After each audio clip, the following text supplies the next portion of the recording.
on the GCN Radio Network.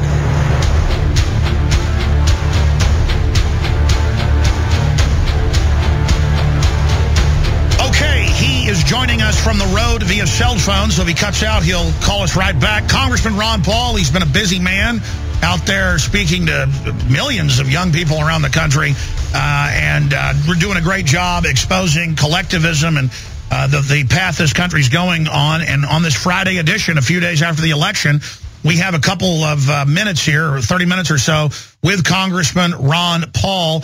Congressman, I don't know how you do it, holding up under something that a young man couldn't do, but great job getting the message of liberty out during the campaign. Well, it's been a lot of fun and tedious, and of course at times frustrating. But what really gets me going or keeps me going is what everybody knows is that I have identified with a lot of young people, as you have, I'm going to the campuses, and that's why I've never dwelled on D.C. D.C. is important, but D.C. is a reflection of what the next generation is going to be thinking about and realizing. So that's where I'm optimistic. Washington's as big as mess as ever. But there's reason to believe that all the freedom organizations, your radio show, we're all making some progress and more in the last 5 years than we did probably in the previous 20 years. Absolutely. Look, Bev Harris, who is, as you know, one of the top voting fraud experts in the country, she's nonpartisan. She says a lot of Romney votes didn't get counted. They called states long before they should have. That article's up at Infowars.com. I know it looks like you're a spoiled sport if you talk about election fraud, but it's been certified and proven over and over again. I don't so much see it as a mandate for collectivism that Obama got reelected. I see it as a mandate that people have been dumbed down and that Romney wasn't really somebody who was really speaking out against Obama. But when you make the statement, Congressman, that the U.S. election shows we're far gone, can you elaborate on that? Well, yes, the subject comes up because the big talk now is the fiscal cliff. And in many ways, I work on the assumption that we've sort of gone off the cliff. Nobody realizes because we haven't hit the bottom and we don't know what the ramifications are. But in the election, what I was thinking about at that time was that one of the things that Obama was able to do was play on fear of those people, in the Rust Belt, who are used to artificially high wages and jobs and bailouts, and he played on that. So in many ways, it was those individuals in Ohio and Michigan and Wisconsin are saying, hey, you protect me, take care of me, make sure my checks are coming.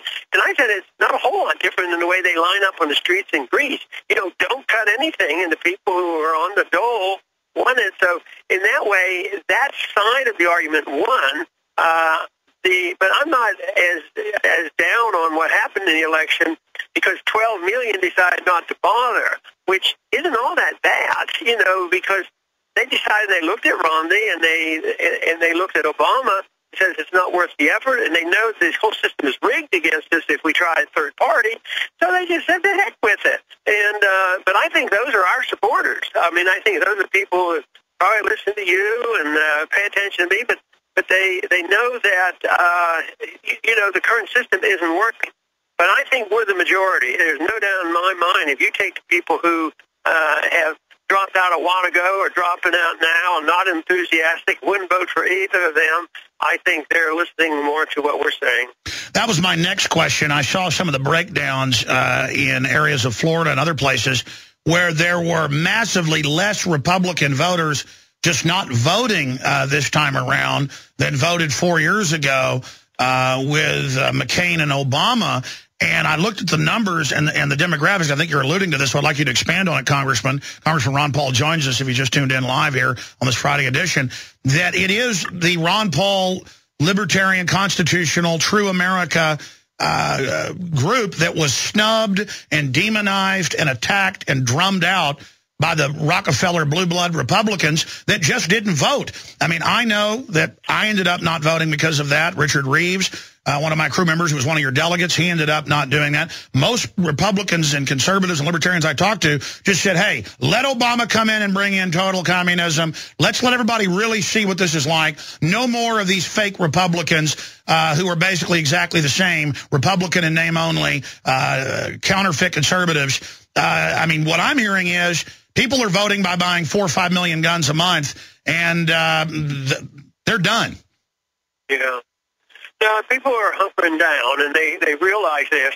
And the big question, the big job we have is when the major crisis hits, the really big one is, there will be a revamping. There's always a restoration of a currency that people can at least trust for a while or are told to trust it, and they have to have restored confidence in a government.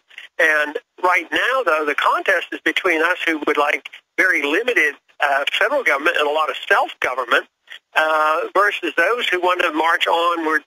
Not to see, I don't usually use the word carelessly, but onto a form of just socialism. But it's a form of socialism that's called fascism, and that's why I dread the combination of big government and big corporations. And when you look at that, whether it's medical care or the media or the military, the Goldman Sachs and the banking industry, that's who's been in charge, and they're going to hang on tenaciously.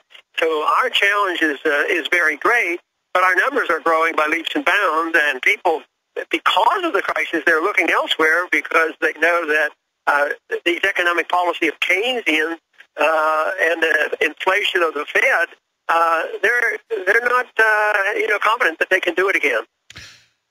There's a term out there, Obamaism or Obamaism, basically communism, and you just said it as someone who studied history and also finance and economics.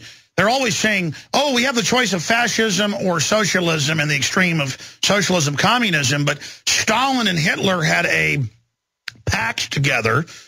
They divided Poland in half. Stalin admired Hitler and adopted much of what he did.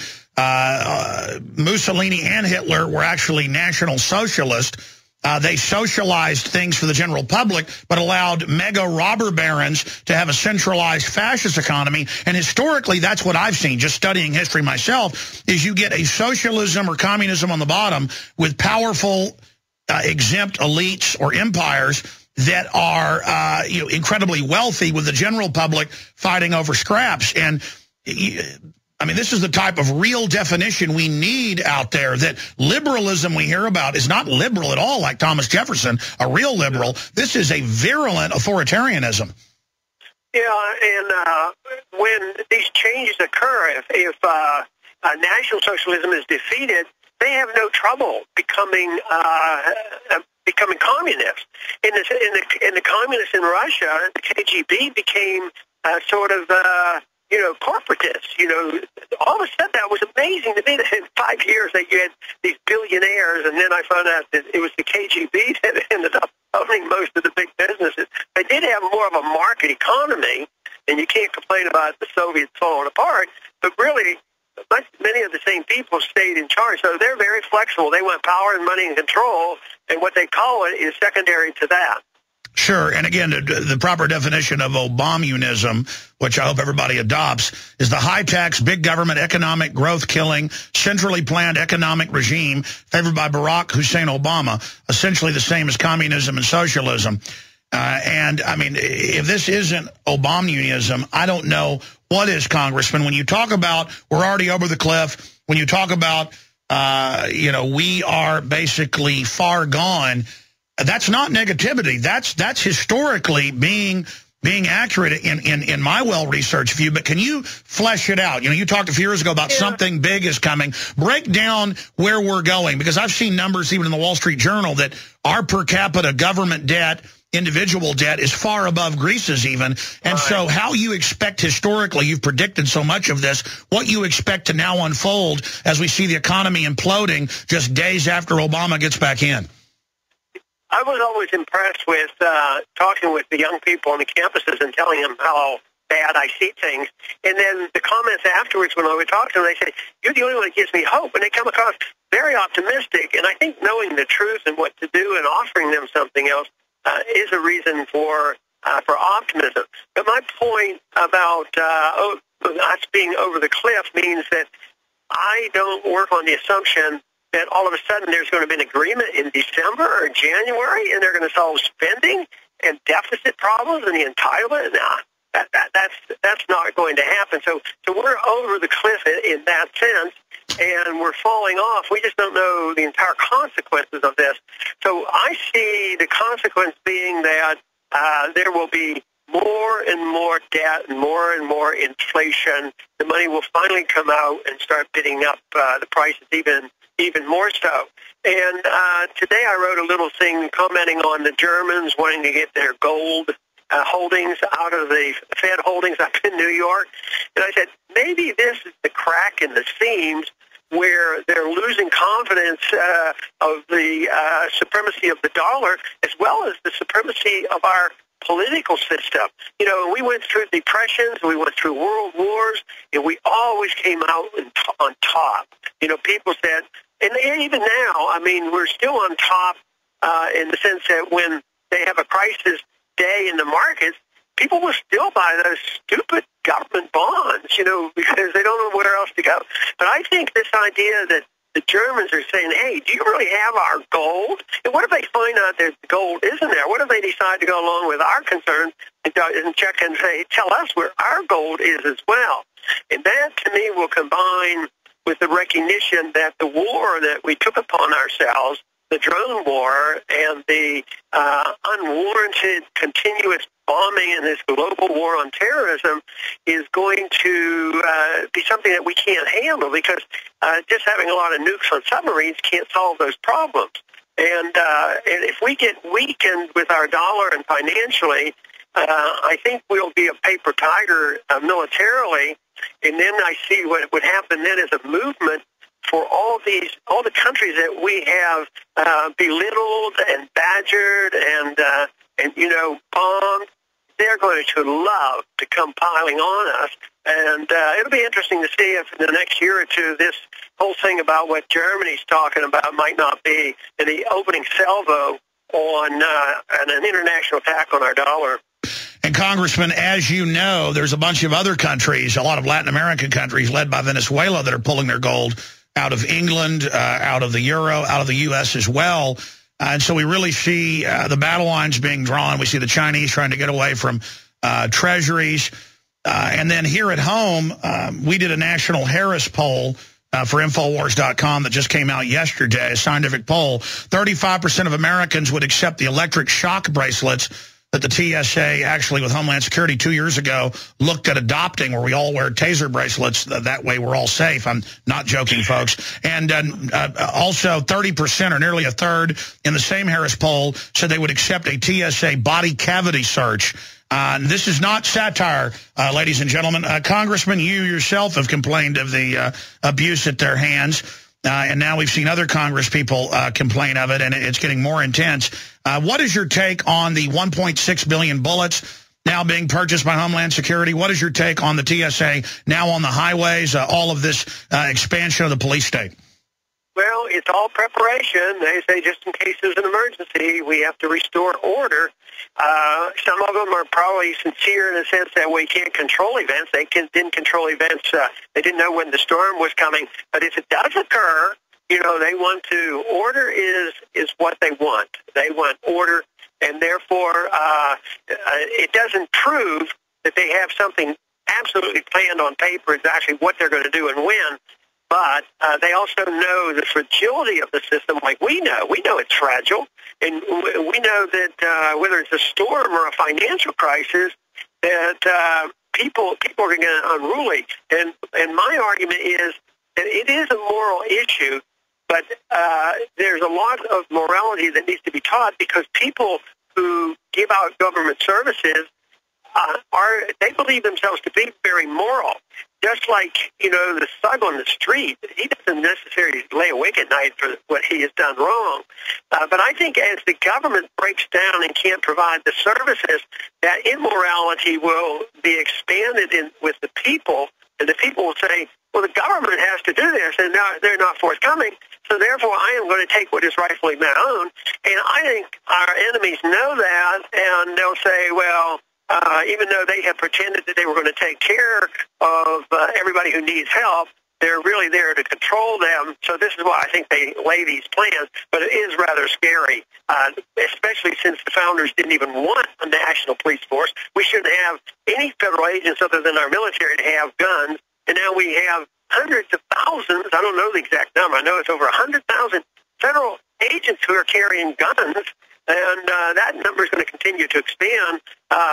It looks like they have a lot of guns if they're buying a lot of bullets. So basically, do you agree with my boil down that they know the collapse is coming, they're digging in for it, while telling the public it's bad to basically be a prepper? I mean, why doesn't government want us to be preppers? 11 days without power now in many areas of New York and New Jersey, and all government is doing is frustrating the efforts. It's churches and citizens that did prepare that are actually holding things together and giving their neighbors food. Some estimates are more than 60% made no preparation.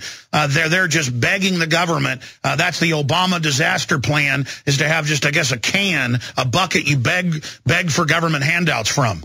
Yeah.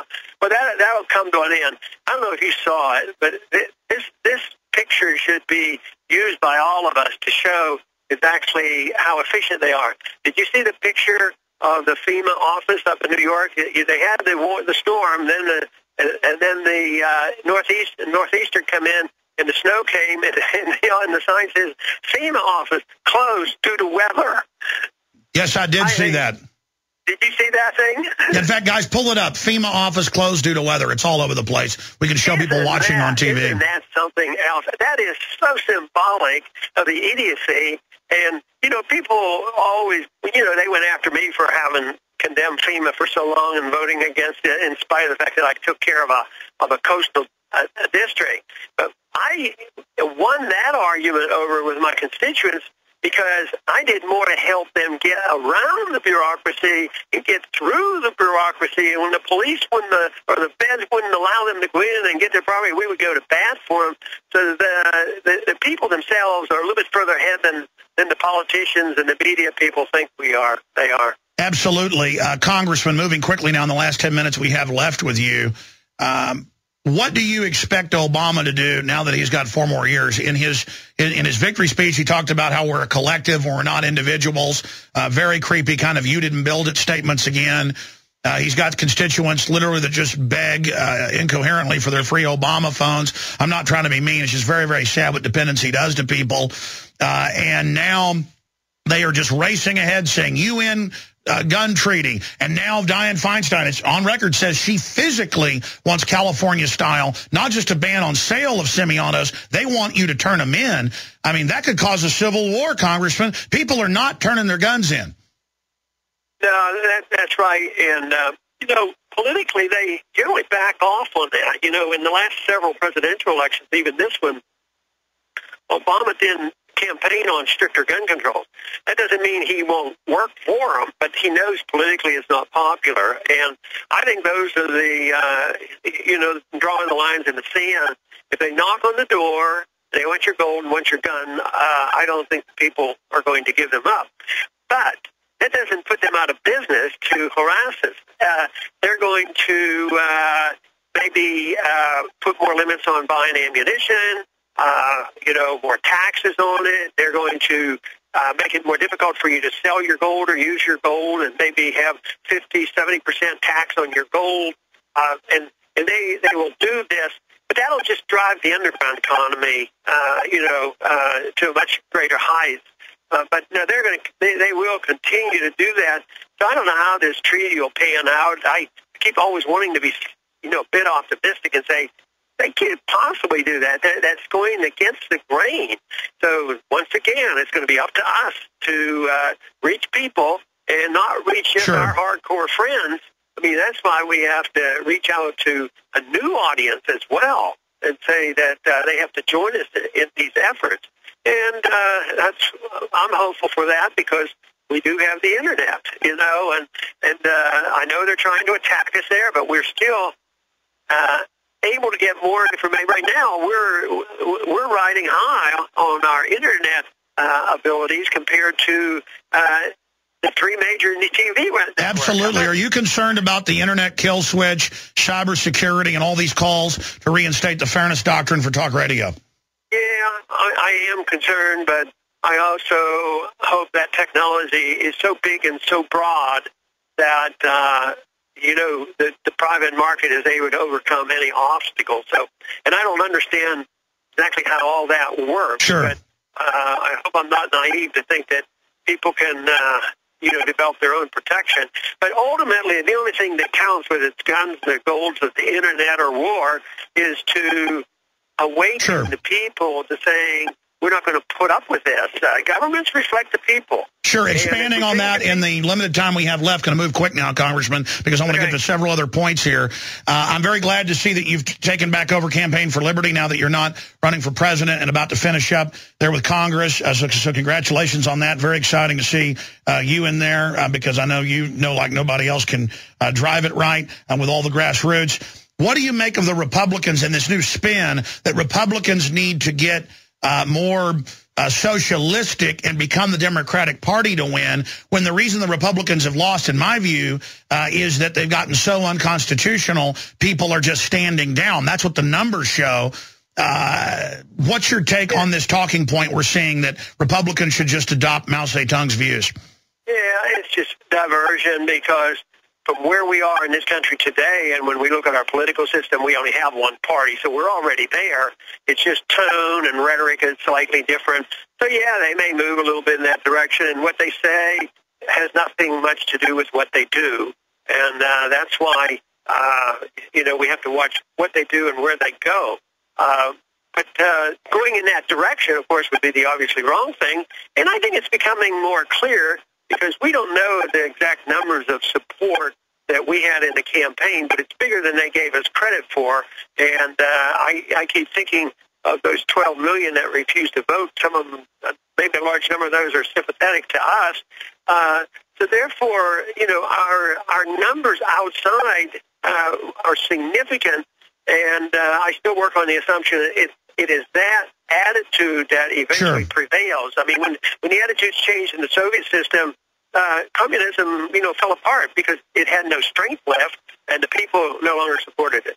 Absolutely. They can only steal from one group to give it to the other. And as it gets clearer and clearer that big government doesn't work, it'll finally implode. That's why we just got to keep working, keep getting the word out. Congressman, is it time for people to apologize to you and myself and others for talking about the Bilderberg Group and the Davos New World Order crowd? Because now in the Financial Times of London, Reuters, AP, they say there is a global government, technocrats, mega bankers, they're going to run the countries, they're going to appoint the leaders, they're going to get us at a fiscal cliff, hold us hostage. I want to play you a brief clip here from the Kudlow report where they announced we're slaves to international bankers. Here's that clip, Congressman Paul. So mostly what they do is hold summits. I think that right now the question is, do we all work for central bankers? That's what I want to address to our guest tonight.